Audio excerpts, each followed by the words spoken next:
Identification में भी काम आता है। कोई भी व्यक्ति अलग ही पहचान लेगा कि यार खली साहब को कौन नहीं पहचान लेगा, 7 फीट 7.25 फीट के, है ना। कोई छोटी सी हाइट की वो है नेहा कक्कड़, अलग ही पहचान में आ जाएगी। तो दिस इज एंथ्रोपोमेट्री, ठीक है। तो इससे भी हम न्यूट्रिशन पता कर सकते हैं। ठीक, इसके अलावा कुछ लेबोरेटरी फाइंडिंग्स होती है, लाइक हीमोग्लोबिन चेक कर लो, विटामिन B12 टेस्ट करा लो, विटामिन D3 टेस्ट करा लो, है ना, सीरम एल्बुमिन ग्लोबुलिन करा लो। इनसे भी आप न्यूट्रिशन को असिस्ट कर सकते हैं, ठीक है। फंक्शनल इंडिकेटर्स भी होते हैं, जैसे आरबीसी बहुत ज्यादा फ्रेजाइल है तो विटामिन ई और सेलेनियम कम है ना। कैपिलरीज बहुत फ्रेजाइल है, जैसे विटामिन सी में आपने स्कर भी पढ़ा है ना, उसमें क्या पढ़ा है कि जैसे ही कोई ब्रश व्रश करता है स्कर्वी का मरीज पे ब्लडिंग चालू हो जाती गम से। तो कैपिलरी बहुत फ्रेजाइल है तो विटामिन सी डेफिशिएंसी है ना। इसके अलावा ल्यूकोसाइट प्रॉपर नहीं कर रही काम तो जिंक कम है ना। इसके अलावा यदि प्रॉपर ब्लड नहीं क्लॉट हो रहा है, प्रोथ्रोम्बिन टाइम बढ़ गया तो विटामिन के कम है, ठीक है। स्पर्म काउंट कम है तो इसका मतलब जिंक कम है। नर्व प्रॉपर वर्क नहीं कर रही, इसका मतलब पोटेशियम कम है, विटामिन B12 कम है, ठीक है। तो इन सब से हम लोग समझ सकते हैं कि भैया न्यूट्रिशन की हालत खराब है, ठीक है। और डाइटरी इंटेक से भी देख सकते हैं, ठीक। तो आई होप ये न्यूट्रिशनल असिस्मेंट है, ये आता नहीं है, इसमें एंथ्रोपोमेट्री 2 नंबर में जरूर पूछ लेते हैं, बट मैंने आपको पूरा बताया, ठीक है। चलिए नाउ नेक्स्ट टॉपिक स्टार्ट करते हैं। एक क्वेश्चन है, कभी कभी 5 नंबर में पूछ लेते हैं, मिल्क बॉर्न डिसीजेस, ठीक है। बढ़े आगे। तो मिल्क बॉर्न डिसीज का मतलब होता है ऐसी बीमारियां जो अशुद्ध कंटामिनेटेड मिल्क पीने से हो सकती है। फॉर एग्जाम्पल आपको सब जानते हो टीबी जो होती है, बोवाइन टीबी, एक एक माइकोबैक्टीरियम होमिनिस होता है और एक बोवाइन जो होता है माइकोबैक्टीरियम। तो वो बोवाइन टीबी जो है गाय ढोर से जो है, भैंस से, उसको टीबी है। उसका दूध यदि अपन ने पिया तो हमको भी हो जाए, ठीक है। बेटा पायल टाइम पाया करो। मैंने अभी न्यूट्रिशन असेसमेंट पढ़ा है, एंथ्रोपोमेट्री वगैरह। नाउ मैं मिल्क बॉर्न डिसीज पढ़ा रहा हूँ। तो मिल्क बॉर्न डिसीज में पहला है infection of animal that can be transmitted to the man. गाय या भैंस या जो भी भेड़ बकरी जिसका भी हम दूध पीते हैं वो इन्फेक्टेड है तो उसके दूध से वो इन्फेक्शन हमको आ सकता है। हालांकि पास्चुराइज मिल्क में ये सभी चीजें रूल आउट हो जाती है और हम इंसान 99% उबला हुआ दूध पीते हैं, 100%, 100 डिग्री तापमान पे उबाला हुआ। तो ऐसा कोई बैक्टीरिया वायरस नहीं है जो 100 डिग्री सेंटीग्रेड भी को स्टैंड कर जाए, तो 99% चांसेस खत्म हो जाते हैं। बट कोई लोग कच्चा दूध ही पी रहे हैं तो गड़बड़ है। तो TB, brucellosis, streptostaphylo, typhoid, Q fever, ये डायरेक्ट ऐसी बीमारियां हैं जो इंसानों को हो जाती है कंटामिनेटेड दूध पीने से। ऐसा गाय या भैंस का दूध पीने से जो किसी पर्टिकुलर टीबी वगैरह से बीमार है। लेकिन यदि आपने दूध पॉस्चराइज कर दिया तो ये मामला खत्म हो जाता है ना। इसके अलावा काउ पॉक्स, ये बहुत कॉमन था पहले, अब नहीं होता है। फुट माउथ डिसीज होती जानवरों में अभी भी, लेकिन अब वो दूध पीने से हो सकती है हम इंसानों को भी। एंथ्रैक्स है जिसका एक जमाने में ईरान ने बायो वेपन्स के रूप में यूज किया था अगेंस्ट अमेरिका। तो एंथ्रैक्स, ये सभी ऐसी चीजें हैं जो जानवरों से होती है इंसान, ठीक है। फिर दूसरा है infection primary to the man that can be transmitted through the milk. तो इंसान के थ्रू, मतलब पहले इंसान को बीमारी हुई फिर वो जानवर अफेक्ट हो गया फिर इंसान हो गया। तो टाइफाइड, शिगेला जो कि बेसिलरी डिसेंट्री जिसको हम बोलते हैं, कोलेरा यानी हेजा, है ना। इसके अलावा स्ट्रेप्टोस्टेफाइलो, टीबी, डिफ्थेरिया, हेपेटाइटिस। तो ये सारी बीमारियां जो है वो मिल्क बॉर्न डिसीज है। इन सब के लिए जो बेस्ट वो है बोले तो इसका तोड़ वो है पॉस्चराइजेशन ऑफ मिल्क, है ना। 63 से 66 डिग्री सेंटीग्रेड तक आपको दूध को गर्म करना है, 30 मिनट तक के लिए गर्म करना है, फिर रैपिड ठंडा करना है। फिर 66 65 डिग्री तक गर्म करो, फिर 30 मिनट तक के लिए गर्म करो, फिर रैपिड ठंडा कर दो। 2 बार ऐसा करो, दूध क्या हो जाएगा, पॉस्चराइज। आपको 100 डिग्री तक ले जाने की जरूरत ही नहीं है। वैसे 100 डिग्री तक यदि आपने उसको ले गए तो दूध 100% बैक्टीरिया वायरस फ्री हो जाएगा। 100 डिग्री सेंटीग्रेड आपने 1 मिनट भी यदि दूध को रख दिया तो सारे बैक्टीरिया वायरस मर जाए, इंक्लूडिंग कोरोना। ठीक है, तो इसकी कुछ मेथड है, नाम पता होना चाहिए। होल्डर मेथड होती है, एक HTST मेथड होती है, हाई टेम्परेचर शॉर्ट टाइम, है ना। एक UHT मेथड होती है, अल्ट्रा हाई टेम्परेचर, जिसमें 100-125 कर दो, सेकंड्स में खत्म हो जाएगा मामला, है ना। तो ये पता होना चाहिए। पास्चुराइजेशन मिल्क कभी नहीं आएगा आपको, कभी पूछ ले तो हम सब जानते हैं, सांची के ऊपर लिखा रहता है पास्चुराइज्ड मिल्क। ठीक है, तो 66 डिग्री सेंटीग्रेड आधे घंटे के लिए। ठीक, चलो नेक्स्ट बीमारी जो है वो है फूड बॉर्न डिसीज। प्रदूषित खाना खाने से, है ना, हम लोग तो अधिकतर जानते हैं cholera, typhoid, food poisoning, dysentery, है ना, ये लूज मोशन वगैरह, गैस्ट्रोएंटराइटिस। इसके अलावा भी कुछ बीमारियां होती है जो प्रदूषित दूषित खाने से होती है। तो उसमें पहला है फूड बॉर्न इंटॉक्सिकेशन, यानी कि आप जो खा रहे हो उसमें जहर है। मैंने एक नाम तो कल ही बताया था, लेथेरिज्म। जहर कौन सा था उसमें? लेथेरिज्म, केसरी दाल, एक जहर बताया था। BOAA। BOAA फुल फॉर्म बताओ। बिटॉक्सीऑक्सिल एलेमाइन एमिनोएलेनाइन। एलेनीन है, एलेनीन, एलिनीन। है ना। हाँ। तो BOAA भी पूछते हैं अलग से 5 नंबर में। ठीक है, तो ये लेथेरिज्म नाम की एक बीमारी करवाता है। ठीक है, लेथेरासेटाइवस होने वाली बीमारी। तो फूड बॉर्न डिसीज के अंदर मैंने बताया लेथेरिज्म। देखो बेटा, उसमें आप जो बुक खोल के बैठे होंगे तो उसमें लिखा ही है साइड में, बीटा ऑक्सिल एमिनो एलेनिन। ठीक है, एंडेमिक असाइटिस में पढ़ाने ही वाला हूं, आगे आएगी, आई विल टीच, है ना। इसके अलावा बोटुलिनम, क्लॉस्ट्रिडियम बोटुलिनम से होता है। स्टेफाइलोकोकस पॉइजन, स्टेफाइलोकोकस से होता है। ठीक है, स्टेफाइलोकोकस पॉइजनिंग पढ़ा है आप लोगों ने। ये एंटीटॉक्सिन रिलीज करता है, बहुत क्विक फूड पॉइजनिंग होती है। मतलब स्टेफाइलो फूड पॉइजनिंग में ऐसा है कि यदि जो गाना है खाना वो ऑलरेडी स्टेफाइलो से ग्रस्त है, मतलब वो कंटामिनेटेड है, तो वो फूड में ही ये जहर बना देता है, एंटीटॉक्सिन। और खाना खाने के आधे घंटे, पौन घंटे, 1 घंटे में तो सिम्टम आने लग जाता है, जबरदस्त लूज मोशन, उल्टियां, बेहतरीन पेट दर्द। ये स्टेफाइलो पढ़ा होगा आपने जब सेकंड ईयर में आपने माइक्रोबायोलॉजी पढ़ी होगी। ठीक है, एफ्लाटॉक्सिन फंगस है, अर्गट फंगस है। ठीक है, इसके अलावा फूड बॉर्न केमिकल, कई कई जगह ऐसा होता है कि खाने में कुछ केमिकल, जो सिल्वर की परत लगाते हैं, अब उसमें सिल्वर तो नहीं होता, बट बहुत सारे इसमें रंग डाल देते हैं लोग, हल्दी वगैरह में भी रंग वंग डाल देते, केमिकल मिला देते हैं, है ना। कुछ लोग केमिकल में फल सब्जियां पकाते हैं। ठीक है, कुछ ऐसे केमिकल डालते जिससे, या इंजेक्शन लगाते जिससे वो फल सब्जियां बड़ी हो जाती है। ठीक है, तो ये केमिकल, जैसे हेवी मेटल में मरकरी है, कैडमियम है, कुछ ऑयल या प्रिजर्वेटिव्स होते हैं, वो फूड में आते हैं जो गड़बड़ है ना। बाकी कई जगह तो DDT और BSC, ये पेस्टिसाइड्स है। DDT, बेंजीन हेक्साक्लोराइड, है ना। भैया सौदन सिंह यादव कौन हो भैया आप? कौन हो? मेडिकल स्टूडेंट हो? जल्दी बताओ, आवाज आ रही है मेरी?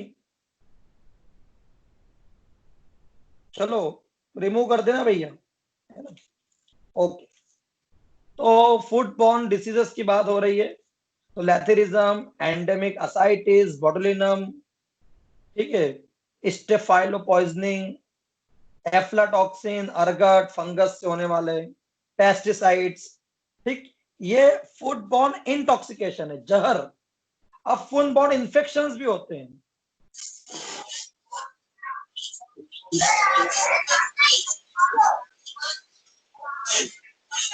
क्या रोहिना, वीडियो ऑफ करो और माइक ऑफ करो।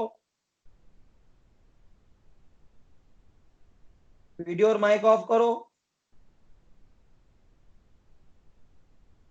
चलो, फूड बॉर्न इंटॉक्सिकेशन में पहला है बैक्टीरियल डिसीज, टाइफाइड, पैराटाइफाइड, साल्मोनेलियोसिस मतलब वही टाइफाइड, स्टेफाइलो, क्लॉस्ट्रिडियम, बोटुलिनम, है ना, ई कोलाई डायरिया, शिगेला, ब्रूसियोलोसिस। अभी तो हमने इनकी जिक्र किए थे। ये सब इन्फेक्शन फूड से हमारे शरीर में आते हैं।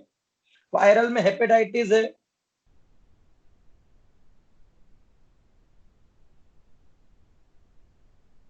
वायरल में हेपेटाइटिस है, पैरासाइट है टीनियसिस, एस्केरियासिस, ठीक, अमीबियासिस। ठीक, तो ये जो है ये फूड बॉर्न डिसीज है। फूड बॉर्न डिसीज 5 मार्क्स में आती है। ठीक है, चलो थोड़ा आगे बढ़ते हैं। अब कुछ फूड इंटॉक्सिकेशन पढ़ना है। मैंने अभी सिर्फ आपको एक फूड टॉक्सिकेशन पढ़ाया अभी तक, लेथेरिज्म।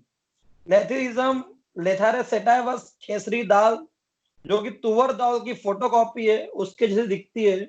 और रीवा सतना हमारे एमपी में ऐसी जगह है जहां पर एक खूब उगती थी, और हालांकि इस पे बैन लग गया है। बट इसके अंदर मिलने वाला जहर BOAA लकवा ग्रस्त बीमारी, लकवा लगा देता है ना। अब मैं अगली बीमारी पढ़ा रहा हूं, एफ्लाटॉक्सिन। एस्परगिलस, ये एक फंगस है, होम्योपैथिक दवाइयां भी इनसे बनती है। और ये फंगस बहुत जहरीली है, और ये भी हमें बीमार करती है। पढ़ता हूं, aflatoxins are a group of mycotoxin. बेटा माइको शब्द किसके लिए यूज होता है? माइको शब्द किसके लिए यूज होता है? सर फंगस के लिए। एग्जैक्टली, फंगस के लिए। ठीक है, तो माइकोटॉक्सिन यानी ऐसा जहर जो फंगस से निकलता है। तो कुछ फंगस है जैसे एस्परगिलस फ्लेवर्स, एस्परगिलस पैरासिटिकस। ये फंगस जो होती है वो ग्राउंड नट यानी मूंगफली में, मेज यानी मक्का में, राइस, है ना, शोंग्राम, ज्वार, गेहूं, चावल, कॉटन सीड, इन पे लगती है। और यदि गलती से फंगस लगी हुई मूंगफली, फंगस लगे हुए चावल, गेहूं, मक्का खा लिया, आटा पिसवा लिया, तो फिर यह बीमारी होगी, है ना। और यह जो टॉक्सिन होता है, ये जो फंगस लगती है, फंगस किस सीजन में लगती है? क्या वो सीजन आ चुका है? बारिश। मॉइस्चर, ह्यूमिडिटी, ये मौसम आ ही गया है बस। तो मॉइस्चर बहुत जरूरी है, 16-17 डिग्री, 20 डिग्री से 25 डिग्री तक का तापमान चाहिए। और ये बहुत बड़ा, aflatoxicosis is quite a big problem in India. हमारे देश में कई लोग जो है वो इस बीमारी से ग्रस्त होते रहते हैं। ठीक है, तो सिम्टम इसमें नहीं दिया है, लेकिन मुझे लगता है कि इसमें आप बेहतरीन जो है वो कॉलिक होता है, साथ में गैस्ट्रो इंटेस्टाइनल सिम्टम्स भी आते हैं। ठीक है, और ये हिप्नोटॉक्सिन है, इसका मतलब ये लीवर की वाट लगाता है। क्लियर है? यदि किसी ने प्रॉपर स्टोरेज नहीं किया मूंगफली वगैरह, चावल, मक्का वगैरह, तो वहां पर ये प्रॉब्लम मिलेगी। तो हमेशा एक मॉइस्चर हटाने वाला मामला होना चाहिए, है ना। यदि कहीं मॉइस्चर होगा तो ये फंगस जरूर उगेगी। ठीक है, तो कंट्रोल कैसे कर सकते हैं? तो कंट्रोल करने के लिए आप प्रॉपर स्टोरेज मेंटेन करें, ड्राइंग करें, उसको मॉइस्चर हटा दें। ठीक है, और यदि फंगस लग भी गई हो तो फिर उसको आप, है ना, कंज्यूम ना करें तो बेहतर है। ठीक, कुछ लोग हमारे यहाँ होते, थोड़ी बहुत फंगस लग जाती है, हाथ वाथ से साफ कर देते हैं कपड़े वपड़े से और धूप में सुखा लेते हैं और खा जाते हैं। बट यदि एक आध कतरा भी रह गया तो हालत खराब हो जाती है।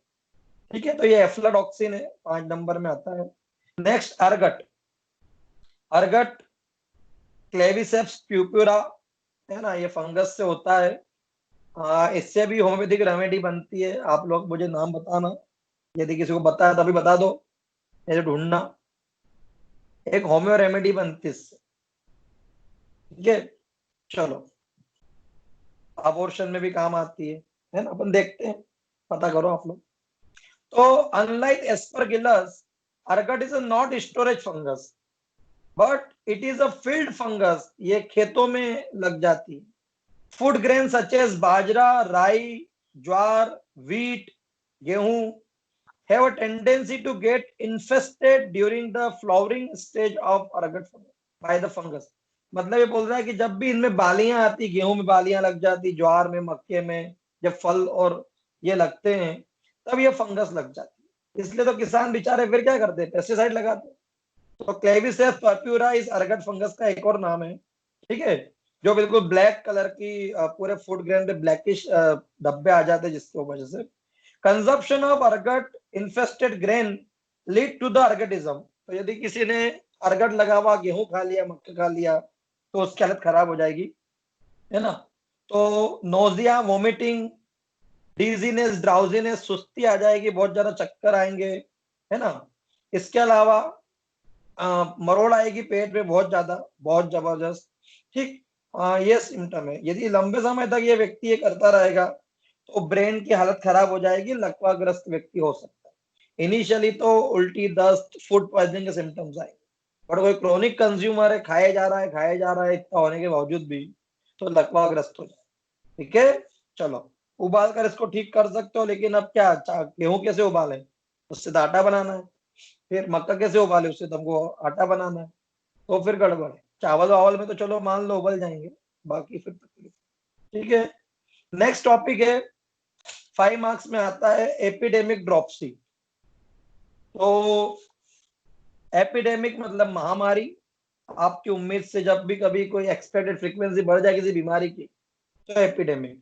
ड्रॉपसी मतलब सूजन, ड्रॉपसी, और इसी का एक और नाम होता है एनासार्का, यानी होल्ड बॉडी स्वेलिंग, ठीक है। तो एक जहर है जिसका उस जहर का नाम है सेंग्यूनेरिन, और ये सेंग्यूनेरिन से भी एक होम्योपैथिक रेमेडी बनती है, नाम ही है सेंग्यूनेरिया, है ना। सर दर्द में काम आती है, माइग्रेन में। तो एपिडेमिक ड्रॉपसी पढ़ते। From time to time outbreak of epidemic dropsy are report in the India. हमारे देश में हर 5, 10, 15 सालों में ये बार बार एपिडेमिक होती है dropsy. The cause of epidemic dropsy 1926 तक तो नहीं मालूम था, बट बाद में मालूम पड़ा कि जो सरसों की खेती करते हैं, सरसों की, मस्टर्ड, तो कुछ लोग क्या करते हैं, मैक्सिको की एक और जहरीली फसल है, आर्जिमोन मैक्सिकाना। क्या नाम है, आर्जिमोन मैक्सिकाना। यह आर्जिमोन मैक्सिकाना का जो बीज है, या जो बोलना, जो दाल है, सरसों की दाल, सेम टू सेम सरसों से मैच करती है। यानी बहुत मुश्किल है आर्जिमोन मैक्सिकाना और सरसों की दाल को अलग कर पाना लेमन व्यक्ति के द्वारा। तो कई बार ऐसा होता है कि मिस्टेकनली, या फिर लोग कुछ जानबूझ के, ऐसे लोग जो मिलावट करते हैं, वो लोग मस्टर्ड के साथ में आर्जिमोन मिला देते हैं, आधा आधा, जो भी उनका रेशो होगा। तो सरसों के तेल की जगह वो आर्जिमोन मैक्सिकानो का तेल भी निकल रहा है। अब आर्जिमोन मैक्सिकाना में सेंग्यूनेरिन करके एक एल्कलाइड होता है, जो कि खतरनाक जहरीला। तो आगे बता रहा हूँ, it is to be contaminated with the mustard oil with the argemone oil. तो मालूम पड़ा 1926 के बाद में कि कोई लोग सरसों की दाल, सरसों के तेल में आर्जिमोन मैक्सिकाना को ऑयल मिला रहे हैं। ये आर्जिमोन मैक्सिकाना मेक्सिको की एक जहरीली दाल है, जंगली दाल है, फ्री में उगती है, और हमारे यहाँ कुछ लोग उसको इम्पोर्ट कर लेते हैं और सरसों में मिला देते हैं। सरसों का तेल ऐसा 150 रुपए किलो है, तो आधा किलो मिला दिया तो फोकट ही 75 का तेल 150 में बेचूंगे, बाकी जहर भी बेच रहे हो, ये भी तकलीफ है। The symptom of epidemic dropsy consist non inflammatory bilateral swelling of leg. तो दोनों पाँव में सूजन होगा, और इसकी वजह है कैपिलरी परमेबिलिटी का बढ़ जाना। आर्जिमोन मैक्सिकाना जो है, वो एक तो मेटाबॉलिज्म जो है, पायरुविक एसिड वगैरह मेटाबॉलिज्म वो डिस्टर्ब करेगा, साथ में कैपिलरी को फ्रेजाइल करेगा, तो फ्लूइड बाहर आ जाएगा, ठीक है। इसके अलावा डायरिया, डिस्निया, कार्डियक फेलियर, और कभी कभी तो डेथ तक हो जाती है। यदि कोई व्यक्ति कम क्वांटिटी में खा रहा है तो उसको बेचारे ग्लूकोमा हो जाएगा आंखों में। तो इतनी खतरनाक बीमारी है जिसमें डेथ भी हो रही है। अभी तक मैंने, चाहे वो लेथेरिज्म पढ़ाया हो, आईडीडी पढ़ाया हो, जीरोथेल्मिया पढ़ाया हो, मेरास्मस क्वाशोरकर भी पढ़ाया हो, और अभी हमने एफ्लाटॉक्सिन पढ़ा है, अर्गट पढ़ा है, जहर ऐसा नहीं था कि जानलेवा हो, बट ये वाला जो जहर है ना, सेंग्यूनेरिन, वो जहरीला है, ठीक है। चलो, तो इसका क्या इलाज है भैया, ये फसल को बैन करे, है ना। FSSAI जो होती है, FSSAI, है ना, जो हमारे यहाँ फूड कंट्रोलर है, हाइजीन मेंटेन करती देखती है, तो वो उसको इसको कंट्रोल करे कि सरसों का तेल में रियल में पूरा शुद्ध सरसों है कि कोई और केमिकल्स है। ठीक है, तो नाइट्रिक एसिड टेस्ट वगैरह होता है। ठीक है, क्रोमेटोग्राफी टेस्ट भी होता है, आपने फार्मेसी में पढ़ा भी है, thin layer chromatography, paper chromatography, तो वो करके भी मालूम पड़ सकता है कि ये शुद्ध है कि अशुद्ध है। ठीक है, तो ये एपिडेमिक ड्रॉप्सी था। Next, endemic ascites. असाइटिस यानी ओनली एब्डोमिनल पेरिटोनियल कैविटी में क्या है, क्या भरा पड़ा है, पानी भर गया है। ठीक है, बाकी सब ठीक है। तो एपिडेमिक ड्रॉप्सी के बाद में हम पढ़ रहे हैं एंडेमिक ड्रॉप्सी, और इसका जहर थोड़ा सा सुनने में अजीब है, पढ़ते हैं।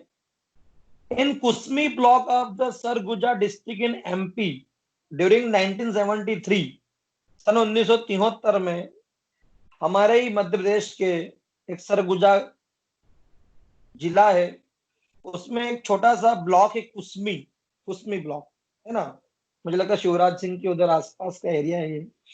तो 1973 से 74 में वहां पे बहुत सारे लोगों ने असाइटिस डेवलप किया, जॉन्डिस डेवलप किया, धनाधन उनके लीवर फेल हो रहे थे, तो समझ में नहीं आ रहा था ये हो क्या।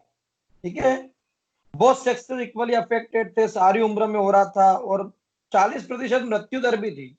यानी 100 लोगों को जिनको असाइटिस हुआ है, जिनको जॉन्डिस हुआ है, उनमें से 40 लोग मर भी रहे थे, तो ये तो और डेंजर वाली बात है। फिर धीरे धीरे मालूम पड़ा, study conducted by the national institute of the nutrition Hyderabad show that the local population जो है वहां की कुस्मी ब्लॉक की, वो लोग भी एक एक तरह के सीड्स, एक दाल खा रहे थे जिसका नाम था क्रोटेलेरिया, या उसी को वहां के लोग बोलते थे झुनझुनिया, झुनझुन, झुनझुना, झुनझुनिया याद रखना, झुनझुनिया। ये इसमें एक पायरोलिजिडीन करके एक जहर होता था, जो कि जबरदस्त हिपेटोटॉक्सिन है, खतरनाक तरीके से लीवर की वाट लगा रहा था। ये लीवर खराब होगा तो असाइटिस क्यों होगा?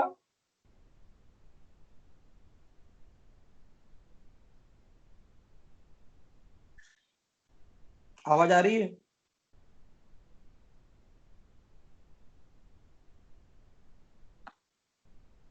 लीवर खराब होगा तो असाइटिस इसलिए होगा क्योंकि लीवर प्लाज्मा प्रोटीन बनाता है। अब प्लाज्मा प्रोटीन ही नहीं बनेंगे तो कोलाइड ऑस्मोटिक प्रेशर घट जाएगा, और कोलाइड ऑस्मोटिक प्रेशर घट जाएगा तो आउटवर्ड मूवमेंट ऑफ फ्लूइड बढ़ जाएगी, इडीमा होगा, असाइटिस इसकी वजह से। ठीक है, चलो, तो इसका भी क्या इलाज है ये? अब तो इस जो मसूर की दाल की तरह दिखने वाली ये जो झुनझुनिया दाल है, इस पे बैन लग गया है। और 1973 और 6 के आसपास लोगों ने कुस्मी ब्लॉक में खूब खाई, और वहां पे बहुत सारे लोगों की मौत हो गई, बिकॉज उसमें पायरोलिजाइट करके एक जहर था झुनझुनिया दाल में, जो हिप्रोटॉक्सिन था। ठीक है, तो ये भी 5 नंबर में आता है। ठीक है, चलो नेक्स्ट निकालिए। एक होता है food additive, the concept of adding non food substance to food product. ठीक है, ये होता है, इसको बोलते हैं फूड एडिटिव। ठीक है, कोई कलरिंग एजेंट मिला देते हैं, जैसे केसर के लिए, केसर तो बहुत महंगी है तो वो केसर या रंग डाल देंगे, है ना, कुछ स्वीटनर डाल देंगे, सेक्रीन वगैरह। ठीक है, ठीक, तो इनको बोलते हैं फूड एडिटिव। ये आपके कोको कोला में देख लेना, आप पढ़ा हुआ उसमें लिखा हुआ रहेगा, या बहुत सारे में जैसे आप ये स्लाइस पी लो, माजा पी लो, फ्रूटी, उनमें एडिटिव लिखे रहते हैं कि भैया स्वीटनर में हमने ये डाला, इसमें ये डाला, खुशबू के लिए हमने ये डाला। तो ऐसी चीजें जो खाद्य पदार्थ नहीं है, फूड नहीं है, और वो किसी फूड में मिलाई जा रही है ना, तो उसको हम बोलते हैं फूड एडिटिव। ठीक है, ये केचप वेचप ने, ऑयल वायल इनमें, सॉफ्ट ड्रिंक में, जैम में, केक में, मिठाइयों में, बिस्किट्स में, ये सब मिलाए जाते हैं। ठीक है, तो पता होना चाहिए। अब जो आता है क्वेश्चन उस पे आते हैं। फूड फोर्टिफिकेशन, ऐसा कोई भोज्य पदार्थ, फूड सब्सटेंस, जिसके मिलाने से एग्जिस्टिंग फूड की क्वालिटी बढ़ जाए, पर्टिकुलर कोई न्यूट्रिशन वैल्यू बढ़ जाए, इसको हम बोलते हैं फूड फोर्टिफिकेशन। फॉर एग्जाम्पल, मैंने 2 एग्जाम्पल दिए भी थे, नमक में आयोडीन मिलाना, फूड फोर्टिफिकेशन, वनस्पति घी में विटामिन ए विटामिन डी मिला देना, दूध में बोर्नविटा प्रोटीन एक्स मिला देना। तो these are the food fortification, है ना। देख लेते हैं। Fortification of food is a public health measure, ये लोगों के स्वास्थ्य के लिए कर रहा है। aimed at reinforcing the usual dietary intake of nutrient with additional supply to prevent control some nutritional disorder, जैसे आयोडीन डेफिशिएंसी डिसऑर्डर, गोइटर, घेंगा मुझे कंट्रोल करना था, वो घेंगा कंट्रोल करने के लिए क्या करा, घेंगा कंट्रोल करने के लिए आयोडीन डाल दिया, नमक। ठीक है, ठीक। तो इसको फूड फोर्टिफिकेशन बोलते हैं। क्लियर है? जो quality of life, quality of food बढ़ाने के लिए होता है, डाइट की क्वालिटी बढ़ा दी जाए कुछ स्पेसिफिक चीजों को ऐड करके, इसको फूड फोर्टिफिकेशन बोलते हैं। क्लियर है? चलो, अब जो क्वेश्चन ज्यादा इंपॉर्टेंट है, आता भी है और हमें पता होना चाहिए, क्योंकि आजकल के जमाने में तो भैया बहुत हालत खराब है ना। तो एडल्ट्रेशन ऑफ फूड, एडल्ट्रेशन का मतलब होता है ऐसी मिलावट जो गंदी है, ऐसी मिलावट जो कि शरीर का नुकसान करेगी, है ना। जैसे मैंने बताया था कि लेथेरिज्म जो होता है, उसमें लोग तुअर दाल में लोग, है ना, केसरी दाल मिला रहे थे, लेथेरिज्म। ठीक, अभी हमने देखा सरसों के उसमें जो है वो लोग आर्जिमोन मैक्सिकाना मिला रहे थे, तो ये भी गड़बड़ है। लोग, आपको विश्वास नहीं होगा, धनिया पाउडर में हॉर्स का जो डंग होता है, गोबर सुखा के, वो मिला देते हैं लोग। लाल मिर्च में ईट का बुरादा पाउडर मिला देते हैं लोग। चाय पत्ती जो होती है उसमें यूज्ड चाय पत्ती मिला के खिला देते हैं। हल्दी में लेड क्रोमेट होता है, पीला पीला, वो मिला देते हैं, है ना। काली मिर्च के अंदर पपीता के सूखे बीज वो डाल देते हैं। काली मिर्च है, काली मिर्च खाओगे तो मालूम ही नहीं पड़ेगा, मिर्ची लगेगी ही नहीं, वो मिला देते हैं। घी में डालडा घी मिला देते हैं, दूध में पानी मिला देते हैं, और भी ढेर चीज। बट कुछ तो बहुत नुकसान भी करती है। आपको एक घोड़े का गोबर खिला देगा साला, तो क्या है ये। इसलिए देखना, अपने घर वाले लोग जनरली क्या करते हैं, अपने घर वाले खड़ा धनिया लेंगे, खुद पीसेंगे। उन्होंने, उनको अनुभव है, उनको पता है मिर्ची में ईट का पाउडर मिल सकता है, तो बड़ी खड़ी मिर्ची लाएंगे, खुद पीसेंगे। काली मिर्च जो है वो एक एक को बिल्कुल सैंपलिंग में टेस्ट करते हैं, फिर काली मिर्च पाउडर बना। पाउडर में क्या मालूम पड़ रहा है, पपीता पीसा की काली मिर्च पीसी। लोग हींग में नकली रेजिन मिला देते हैं। तो पढ़ाता हूं, adulteration, adulteration of food is as old problem. ये दशकों से ये बनिए बनिए जो होते हैं ना, हम लोग जैसे, वो लोग ये मिलावट करते रहते हैं, है ना। It consist of large number of practices like mixing, substitution, concealing the quality. कोई क्वालिटी छुपाता है, किसी में कोई चीज मिला देता है, कोई क्या हाइड करता है। तो इसके बहुत बड़े दुष्परिणाम भी है, क्योंकि कुछ कभी कभी ऐसी चीजें मिला दी जाती जो बहुत नुकसानदायक करती है। जैसे अभी बताया मैंने कि तुअर दाल में केसरी दाल बहुत नुकसानदायक, सरसों के तेल में आर्जिमोन ऑयल बहुत नुकसान। तो टेबल दे रखी क्या क्या चीजें मिलाई जाती है। तो अनाजों में लोग मिट्टी विट्टी मिला देते हैं, है ना, तो उससे भारी हो जाता है। ठीक, दाल में खेसरी दाल मिला देते हैं, हल्दी में लेड क्रोमेट पाउडर, धनिया पाउडर में काउ डंग, हॉर्स डंग, गोबर सूखा, ब्लैक पेपर में पपीते के बीज, चिली पाउडर में ब्रिस्क पाउडर, है ना, चाय में यूज्ड चाय, हींग के अंदर रेत, ग्रीट, रेजिन, गम, गोंद, मस्टर्ड में अभी बताया मैंने आर्जिमोन, ऑयल के अंदर मिनरल ऑयल, आर्जिमोन ऑयल, है ना, बटर में स्टार्च, आइसक्रीम में सेलुलोज, ठीक है, मिल्क में पानी, और घी में वनस्पति डालडा, ये सब चीज। तो ये सब एडल्ट्रेशन है। भारत देश में ये बहुत चल रहा है, खूब मिलावट वाली चीजें आ रही है, और आजकल तो ये बहुत बढ़ गई है ना। ठीक है, चलो, तो it is all about this. ICDS पढ़ लिया। एक प्रोग्राम दे रखा है, देखो बेटा, मिड डे मील प्रोग्राम। ठीक है, तो ये और देख लो, मिड डे मील प्रोग्राम, क्योंकि मैंने आईसीडीएस बता दिया था, integrated child development strategy plan था, याद आया। हम लोगों को मिड डे मील प्रोग्राम पढ़ना चाहिए, 5 नंबर में आता है, और अभी ये पिछले 2-5 सालों में बहुत फेमस हुआ है। चल तो ये 1975-76 से रहा है, और भी पहले से, लेकिन अभी इसलिए फेमस हो गया क्योंकि गवर्नमेंट ने फिर रिस्ट्रेंथ किया इसको। और मैंने बताया भी था कि माल न्यूट्रिशन को रोकने के लिए सरकार ने 1/3 जो बच्चे की जरूरत है वो स्कूलों में देने की कोशिश करी, स्पेशली प्रोटीन। प्रोटीन तो 50% देने की कोशिश कर ली गई, बाकी घी तेल ने शक्कर वक्कर चलो 33% ही था। तो मिड डे मील प्रोग्राम पढ़ाता हूँ, ये बहुत इंपॉर्टेंट है ना। The mid day meal program is also known as school lunch program. ये 1961 में है, तो 1961 में, हमारी आजादी के 10-12 साल बाद ही, है ना। The major objective of program is attract more children to admission the school. सोचो आप एक कॉलेज में, गुजराती कॉलेज में, धार कॉलेज में, बढ़िया, इंदौर में अपना स्वीट्स, और धार में क्या, राजहंस क्या है, उसका बढ़िया आपको लंच मिले, बेहतरीन 100 रुपए वाली थाली, है ना, with gulab jamun and all. तो आप तो एक दिन भी क्लास बंक ना करो, है ना। तो यहाँ भी वही है कि बच्चों को चलो, अरे बढ़िया हलवा पूरी मिलेगी, ये मिलेगा, वो मिलेगा, ऐसा वैसा, अंडा दूध सब। तो बच्चे अट्रैक्ट होना चाहिए थे। अब अट्रैक्ट क्यों नहीं हुए वो अलग बात है, क्यों नहीं हुए, क्योंकि भ्रष्टाचार इतना हो गया। ऑन पेपर इस स्कूल में हलवा पूरी बनी, पर हलवा पूरी तो बनी ही नहीं, वो प्रॉब्लम हो गई। दाल में दाल थी नहीं, पानी में बघार दी, ऐसा ऐसा करो, तो उस वजह से गड़बड़ हो गई, अंडे दिए ही नहीं, ठीक है। तो उस चक्कर में फिर बच्चे बोले, ऐसी तेजी बुला लिया कि अंडा मिलेगी, ये मिलेगा नहीं, वहां भाटा कहीं नहीं दिया, भगा दिया, तो उन्होंने स्कूल जाना ही बंद कर दिया। फिर इस पे स्ट्रेंथ दिया गया, देखते हैं। तो एक तो बच्चों को अट्रैक्ट करना स्कूल के लिए, उससे दो फायदे होंगे, एक तो न्यूट्रिशन, माल न्यूट्रिशन की प्रॉब्लम भी सॉल्व हो जाएगी, और दूसरी जो लिटरेसी रेट है वो भी बढ़ जाएगी। तो एक तीर से दो निशाने करना, कितना अच्छा आइडिया, ठीक है। चलो, तो क्या इसका फॉर्मूला बनाया गया, the meal should be supplement not substitute of the home diet. बिल्कुल ये सप्लीमेंटेशन है।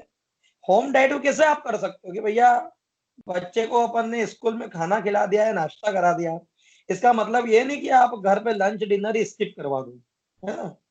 The meal should be supply at least 1/3 of the total energy, at least 1/3, और हाफ ऑफ द प्रोटीन। ये ध्यान रखना, आधा प्रोटीन मिल जाए उसको, बाकी कितने भी गरीब घर वाले होंगे 20-30% प्रोटीन तो खिला ही देंगे, 2 रोटी तो खिला देंगे दिन भर, ठीक है। The cost of meal should be reasonably low, क्योंकि भारत गरीब देश है। ये तो मैं तो बोलो साहब, ड्राई फ्रूट्स का हलवा खिलाओ तो बहुत बढ़िया चीज है, बच्चों को सब मिल जाएगा। बोले कितने का बनेगा ड्राई फ्रूट का, एक बच्चे में कितना खर्चा आएगा, 50 रुपए। बोले अपना 5 रुपए का बजट है, तो बोले सर बढ़िया, फिर यही आटे का हलवा बनवा लो। तो पॉइंट इज दैट कि रिजनेबल होना चाहिए, क्योंकि हमारा गरीब देश है ना। The mill should B such that it can be prepared easily in school. ये तो कोई ऐसी चलो मंचूरियन बना लो, बोले अच्छा मंचूरियन कैसे बनाना, अब वो तो आता ही नहीं। तो ऐसे ऐसी चीजें डाइट में होना चाहिए, आपके मेन्यू में होना चाहिए, जो वहां के लोकल्स इजीली बना लें। ऐसा कुछ मत बता दो कि भैया ये तो अपने से बनेगी नहीं, और उसकी भी ट्रेनिंग चल रही है, उसका भी कोर्स चल रहा है, तो वो तो गड़बड़ हो जाएगी, ठीक है। As far as possible the locally available food should be used. क्यों लोकली शुड जरूरी है, लोकली के दो फायदे हैं, एक तो सस्ता मिलेगा, और दूसरा वहां का जो फूड है उसमें जो वाइल्ड वेराइटी है, जो लोकल फूड है, तो उसकी स्ट्रेंथ और उसकी न्यूट्रिटिव वैल्यू बहुत ज्यादा होगी, है ना। और इजीली अवेलेबल भी हो जाएगा। कहीं से मान लो अब जैसे कोरोना आ गया, 2 महीने हालांकि स्कूल ही बंद है, पर ऐसी कोई और चीज हो गई, जैसे हम कुछ केरल से कोई चीज मंगाते हैं, और इतनी बारिश हो रही क्या वो आ ही नहीं रही, तुमने खाना देना बंद कर दोगे। बोले भैया ऐसा करो ना, जो इंदौर वगैरह में उगता है वही उससे बनाओ, ठीक है। तो आवाज बंद करो भैया, इस समय सब्जी बना। दिव्या आवाज बंद करो दिव्या, सब्जी भाजी बनाते हुए ट्यूशन पढ़ रहे हो क्या है ये? वीडियो देख लिया करो भैया, है ना। तो फूड क्या क्या होना चाहिए आइडियल मिड डे मील में, अनाज होना चाहिए 75 ग्राम, दालें होना चाहिए 30 ग्राम, ऑयल 8 से 10 ग्राम, लीफी वेजिटेबल होना चाहिए 30 से 40 ग्राम, और नॉन लीफी वेजिटेबल यानी मूंग, चना, राजमा, है ना, चौले, फलियां, ये होना चाहिए 30 ग्राम। टोटल लगभग 200 से 250 ग्राम जो है वो क्या होना चाहिए, व्यक्ति का खाना हो जाना चाहिए, जिससे लगभग उस बच्चे की 33% रिक्वायरमेंट पूरी हो जाएगी। और दाल और अनाज दे के, चने दे के, है ना, मूंग दे के हम 50% उसकी प्रोटीन की रिक्वायरमेंट पूरी कर। कमलनाथ जी ने अच्छा करा था कि इनमें दूध के पाउच और अंडे दे दिए थे डायरेक्ट, कि ऐसी तैसी अब करो इसमें मक्कारी। दूध का पाउच, अब उसमें क्या, सांची का दूध 10 रुपए का पाउच आ रहा है मान लो, तो एज इट इज देना पड़ेगा, उससे क्या कैसे निकालेंगे दूध पानी। अंडे ही दे दिए, 4 अंडे रोज देना है, 2 अंडे रोज देना है। अब अंडे में क्या मिलावट करेंगे, क्योंकि 90% मिड डे मील जो गवर्नमेंट ने सोचा था वैसे लोग नहीं यूज करते, मिलावट करते। ठीक है, चलो, ये मिड डे मील प्रोग्राम था, खत्म हुआ। तो it is all about your nutritional health problem. ठीक है, कल हम पीएसएम में नेक्स्ट चैप्टर स्टार्ट करेंगे, मेडिसिन एंड सोशल साइंस। ठीक है, वैसे ये इतना इंपॉर्टेंट चैप्टर नहीं है, इमोशन वगैरह। ठीक, तो कल ही हम नया चैप्टर भी स्टार्ट करेंगे, देखते हैं कौन सा होगा, है ना। चलो, सोशल साइंस पढ़ने के बाद में एनवायरमेंट और हेल्थ पढ़ेंगे। ठीक है, गुजराती वाले चाहो तो एग्जिट हो सकते हो, मैं कैंट के बाद की रिपर्टरिया पढ़ा रहा हूँ, बीबीसीआर के बाद की। ठीक, बाकी जिनको रहना हो रहे, बाकी सब लोग एग्जिट हो सकते हैं गुजराती कॉलेज। चलो, तो हमने बीबीसीआर पढ़ा था, कोई डाउट है ना। वैसे मोर और लेस आप समझ पा रहे होंगे कि रिपर्टरी रटने का है ना, उसमें बहुत ज्यादा कोई समझाने की चीजें नहीं है, लाइक सीएम एंड पीएम।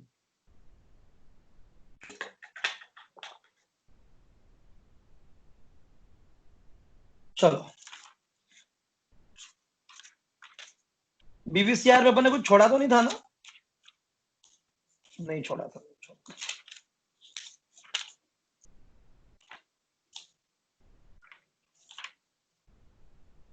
बीबीसीआर हो गया,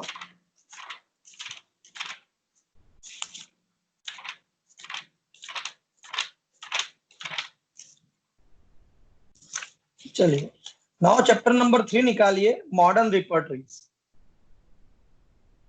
अब ऐसी रिपर्टरियां हैं जो कि कम मार्क्स में आती, कोई 5 नंबर में आ जाएगी, कोई 10 नंबर में आ जाएगी, हार्डली, बहुत मुश्किल है। डीईवी वाले में 3 रिपर्टरियां बहुत इंपॉर्टेंट जो 20-20 नंबर में पूछते हैं, कैन की repertory, BBCR and therapeutic pocket book. और इन 3 रिपर्टरी में से 2 रिपर्टरी जरूर आएगी, तो इनको रट लेना, इनकी एक भी चीज आपको मिस नहीं करना है। समझ सकते हो, 30 to 40 नंबर, 40 नंबर से ज्यादा आपको 3 रिपर्टरियों में से ही पूछेंगे, therapeutic pocket book, Kent repertory and BBCR. चाहो तो पुराने 10 साल के पेपर उठा के देख लेना, आपको मालूम पड़ जाएगा 40 से 50 नंबर के क्वेश्चन इन्हीं 3 रिपर्टरी से। बाकी मिसलेनियस, उसमें भी 20 नंबर का क्वेश्चन ऑर्गेनॉन से आएगा, केस टेकिंग या इवेल्युएशन ऑफ सिम्टम, है ना, वो कैन की मेथड और बोनिंग मेथड वगैरह था ना, क्विज, ट्वीट, कुबी, उबी क्या था, complete symptom, sorry, general evaluation of symptom. Symptom. तो वो सभी आपको ऑर्गेनॉन के टॉपिक है, वो भी 20 नंबर में आता है, केस टेकिंग आता है 20 नंबर में। तो एक 40-50 नंबर में तो 3 रिपोर्टरियां हैं, वो आएगी आएगी। बाकी 20 नंबर में आपको ये 2-3 क्वेश्चन में से एक आएगा जो ऑर्गेनॉन का है। बाकी 30-40 नंबर का अब हम पढ़ रहे हैं, है ना। उसमें भी types of repertory, what is repertory, steps of repertorization हम लोग पढ़ चुके। नाउ 20-30 नंबर की रिपर्टरियां और बची जो 5-5 नंबर में पूछते हैं, ये कभी कभी 10 नंबर में भी आता है, तो उसको हम स्टार्ट कर रहे हैं। सबसे पहले बात कर रहे हैं सिंथेटिक रिपर्टरी की। ठीक है, आज हम लोग ये पढ़ लेते हैं सिंथेटिक। सिंथेटिक शब्द किसके लिए होता है, किसी चीज से कोई आर्टिफिशियल नई चीज बनाना, जैसे अरे सिंथेटिक कपड़ा है यार, ये कपास नहीं है, नेचुरल नहीं है, सिंथेटिक। तो सिंथेटिक मतलब ऐसी चीज जो किसी दूसरी चीज से डिराइव हुई है। तो पढ़ता हूं, सबसे पहले हमने फिर वही बात करना, देखो हर किसी में वही बत्ती मार के ना, कि हेनीमैन ने फ्रेगमेंटा डिवोरी बस निकाली, doctor Jha, doctor Ruckert, doctor Gross, Arnold सब फेल हो गए, वान बोनिंगसन साहब आए, 1832, 33, 35, 46 में उन्होंने रिपर्टरियां निकाली और फिर खूब रिपर्टरियां आई और अब सिंथेटिक रिपर्टरी की बात करें, है ना। तो अभी के समय में ये जो एसकेडी जिससे हम पढ़ रहे हैं, ये सन 2000-2005 की बात है, तब बनी थी, छपी थी। तब 200 से ज्यादा रिपर्टरियां थी मार्केट में, 200 रिपर्टरी। आपने भी 3 पढ़ी, वहां सर कूट लिया आप लोगों ने, therapeutic pocket book, BVCR and Kent. तो सोचो 200 रिपर्टरी, और सब रिपर्टरियां अच्छी थी, यूनिक थी, लेकिन अनफॉर्चुनेटली कोई भी एक रिपर्टरी परफेक्ट नहीं थी कि नहीं यार ये रिपर्टरी बहुत अच्छी है, इसमें कोई गलती नहीं है। हमने केन पढ़ा, उसमें गलतियां निकाली, हमने बीबीसीआर पढ़ी, अच्छी बातें थी बट बुराइयां निकाली, थेरापेटिक पॉकेट बुक अच्छी थी बट बुराइयां निकाली। और हम जितनी भी रिपर्टरियां पढ़ेंगे, मैं अभी भी बता रहा हूँ, जितनी भी पढ़ेंगे सब में कुछ अच्छी बातें हैं, but unfortunately to homeopathy no one has complete, कोई भी कंप्लीट नहीं यार, नहीं भैया ये सबसे बढ़िया। So until now more than 200 repertory have been published, but the Dr. James Taylor Kent repertory of homeopathic materia medica is most popular. मैंने पहले ही बताया था। आज भी हम लोग कौन से यूज कर रहे हैं? केंट की रिपर्टरी यूज कर रहे हैं, हम भी कर रहे हैं, आप लोग भी करोगे, ये करोगे, ठीक है। तो केंट साहब की जो रिलायबिलिटी थी, जो एडॉप्टेबिलिटी थी, वो बेस्ट थी। उन्होंने जो होम्योपैथी के सिद्धांत निकाले थे, डिडक्टिव लॉजिक, ये वो परफेक्ट थे। जनरल से पर्टिकुलर पे जाना, ये परफेक्ट था एज होम्योपैथ, ठीक है। चलो, तो डॉक्टर केन में जो गलतियां थी, तो 2 डॉक्टर थे, डॉक्टर बार्थल, रट लेना, डॉक्टर बार्थल एंड डॉक्टर क्लंकर, ये 2 डॉक्टर थे।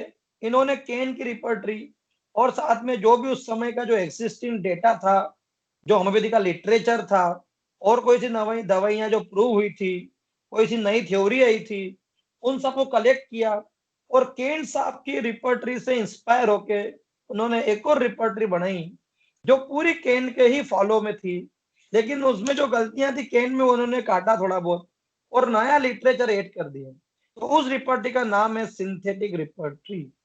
Basically it is a extension of Kent repertory. जैसे थेरापेटिक पॉकेट बुक से इंस्पायर होके बोगर साहब ने उसी का एक्सटेंशन बनाया बीबीसी, वैसे ही केन साहब का ही एक्सटेंशन था सिंथेटिक रिपर्टरी। आया समझ में? The reception of the title synthetic repertory, इसमें 3/4 सिंथेसिस था, ठीक है। जिसमें पहले में था supplement from the oldest to latest homeopathic literature, जो पहले जो ओल्ड लिटरेचर था जिसमें गलतियां थी उसको सप्लीमेंट किया नए लिटरेचर से। Register of equivalent and related symptoms, जो नए नए सिम्टम थे, एक जैसे सिम्टम्स, उनको अलग कर दिया। And composition of individual subject, अलग अलग अलग तरीके से मटेरिया, ऑर्गेनॉन, रिपर्टरी, उनमें कुछ इंडिविजुअल चीजों पर फोकस किया, ठीक है। तो सिंथेटिक रिपर्टरी किसके ऊपर बेस्ड थी? केंट। तो अगेन इसका जो लॉजिक होगा, कौन सा लॉजिक होगा? डिडक्टिव लॉजिक, जो क्या बोलता है जनरल सिम्टम पर ज्यादा फोकस करना है और फिर धीरे धीरे जनरल से मेंटल जनरल, फिजिकल जनरल, फिर पर्टिकुलर पे आना है, यानी general to particular, deductive logic, ठीक है। सिंथेटिक रिपर्टरी, इसको लोगों ने बेस्ट रेफरेंस बुक भी बोला, और इसके 3 वॉल्यूम थे। वॉल्यूम 1 जिसमें सिर्फ मेंटल सिम्टम्स थे, वॉल्यूम 2 जिसमें सिर्फ फिजिकल जनरल थे, फिजिकल जनरल, सेक्स और स्लीप को हटा दो तो, और थर्ड में स्लीप, ड्रीम और सेक्स था। तो इन्होंने पूरा जनरल ही ले लिया, इनने पर्टिकुलर को उड़ा ही दिया। इन्होंने सिर्फ क्या लिया? सबसे पहले लिया मेंटल जनरल, फिर लिया फिजिकल जनरल, फिजिकल जनरल में उन्होंने स्लीप, ड्रीम और सेक्स ने लिया, उनको अलग से थर्ड वॉल्यूम बना दिया। तो बहुत अच्छी बात है, यदि किसी को जनरल सिम्टम पे प्रैक्टिस करना हो तो उसके लिए तो इससे अच्छा कुछ भी नहीं है ना। बट लफड़ा है, पर्टिकुलर सिम्टम्स यदि आ गए, तो कोई व्यक्ति आया वन साइडेड डिसीज लेके और क्या बोल रहा है? सब माथा दुख रहा है। अच्छा, और क्या हो रहा है? माथा दुख रहा है।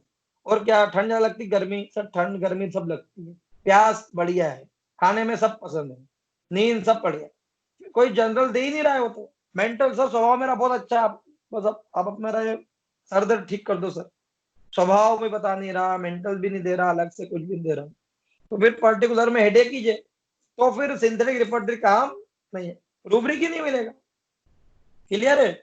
सोर्स क्या क्या था केंट साहब की रिपर्टरी, एक जेंट्री और नेहर है जिनने कॉन्कॉर्डेंस रिपर्टरी दी थी वो, बोनिंगटन साहब की रिपर्टरी है ना, पी स्मिथ की रिपर्टरी, बोरिक की रिपर्टरी, एलन की रिपर्टरी, क्लार्क की रिपर्टरी, ठीक है, इन सारी, और हैनीमैन की homeopathic materia medica pura, theory of chronic disease, organon, इन सबको मिला के उन्होंने एक रिपर्टरी बनाई। सबसे कुछ कुछ कुछ कुछ अच्छा अच्छा था वो खींच लिया, और डॉक्टर बार्थल एंड डॉक्टर क्लंकर ने एक रिपर्टरी बनाई जिसका नाम है सिंथेटिक रिपर्टरी। ठीक है, चलो, ये वैसे तो 1973 में लॉन्च हुई थी, बट इसका लेटेस्ट वर्जन जो था, अच्छा वर्जन, वो 1982 को आया था। लेकिन इंडिया में ये बी जैन पब्लिशर है, बी जैन पब्लिशर बहुत बड़े होम्योपैथिक के बुक के पब्लिशर है, आपकी अधिकतर जो होम्योपैथिक की बुक्स है उन्होंने बनाई है। उन्होंने 1987 को इस बुक को छापा था, synthetic repertory, B Jain publisher, Delhi. ठीक है, चलो, फिलोसॉफिकल बैकग्राउंड मैं नहीं पढ़ाऊंगा। क्यों नहीं पढ़ाऊंगा? क्योंकि सेम टू सेम, आप चाहो तो लिख भी लो, कैंट रिपर्टरी, वही जनरल पहले, पर्टिकुलर बाद। इसमें जो रूब्रिक्स या जो दवाइयां थी उसकी जो टाइपोग्राफी थी वो 4 में थी। देखो, थेरापेटिक पॉकेट बुक में कितने थे? 5, है ना। केन में कितने थे? 3। इन दोनों का बीच के हमने 4 निकाल दिए। कैपिटल अर्नर लाइन सबसे हाईएस्ट डिग्री का सिम्टम था, सबसे ऊपर फर्स्ट ग्रेड सिम्टम, फिर कैपिटल सेकंड, बोल्ड थर्ड, और ऑर्डिनरी फोर्थ ग्रेड सिम्टम। तो इसमें 4 रेटिंग थी। प्लान एंड कंस्ट्रक्शन वॉल्यूम 1 में मेंटल सिम्टम्स थे, सिर्फ मेंटल सिम्टम, और उस मेंटल सिम्टम में 604 मेन रूब्रिक थे और 33 क्रॉस रेफरेंस थे। ये जो लोग एमडी की जो तैयारी कर रहे हैं, जिनको करना है, उनको पता होना चाहिए। पूछते हैं सिंथेटिक रिपर्टरी में वॉल्यूम 1 में कितने रूब्रिक थे? 604 मेन रूब्रिक। वॉल्यूम 2 जिसमें फिजिकल जनरल सिम्टम्स है, इसमें 328 रूब्रिक थे, और वॉल्यूम 3 में स्लिप में 44 रूब्रिक, ड्रीम में 400 रूब्रिक, सेक्स मेल के अंदर 16, सेक्स फीमेल में 26 मेन रूब्रिक। ये रूब्रिक्स पूछते हैं किसमें कितने थे। तो आप सोचो, ड्रीम में इनने 400 रूब्रिक दे दिए, तो कितने सपनों पर फोकस किया होगा। ऐसा कोई सपना नहीं बचा होगा जो इसमें इंक्लूड नहीं होगा। ठीक है, arrangement of rubric same to same Kent की रिपोर्ट था, अल्फाबेटिक।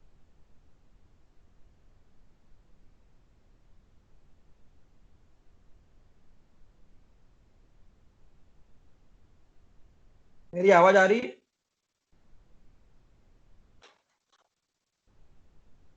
आवाज आ रही है? Yes sir. Sir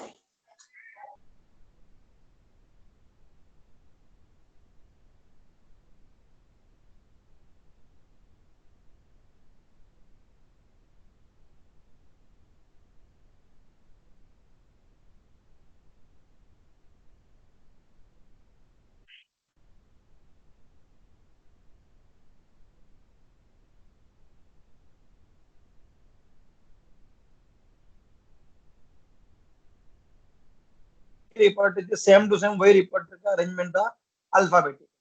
right pillar लिया था लेफ्ट बाद में, और डेज का डिवीजन वही, पहले मॉर्निंग, फिर आफ्टरनून, नून में, इवनिंग में। ठीक है, चलो, स्पेशल फीचर क्या थे इसके? Synthetic repertory contain large number of rubric which are give a broad choice of practitioner. भैया सही बात है, यदि किसी को जनरल पे प्रैक्टिस करना हो तो इससे अच्छी रिपर्टरी नहीं है। जनरल पे प्रैक्टिस करना हो, ड्रीम्स पे करना हो, मेल फीमेल के सेक्स पे करना हो, या फिर बोलना चाहिए कि फिजिकल जनरल्स पे करना हो, मेंटल जनरल्स पे करना हो, तो फिर इससे अच्छी कोई रिपोर्टरी। ठीक है, it contain 1594 drugs, my God,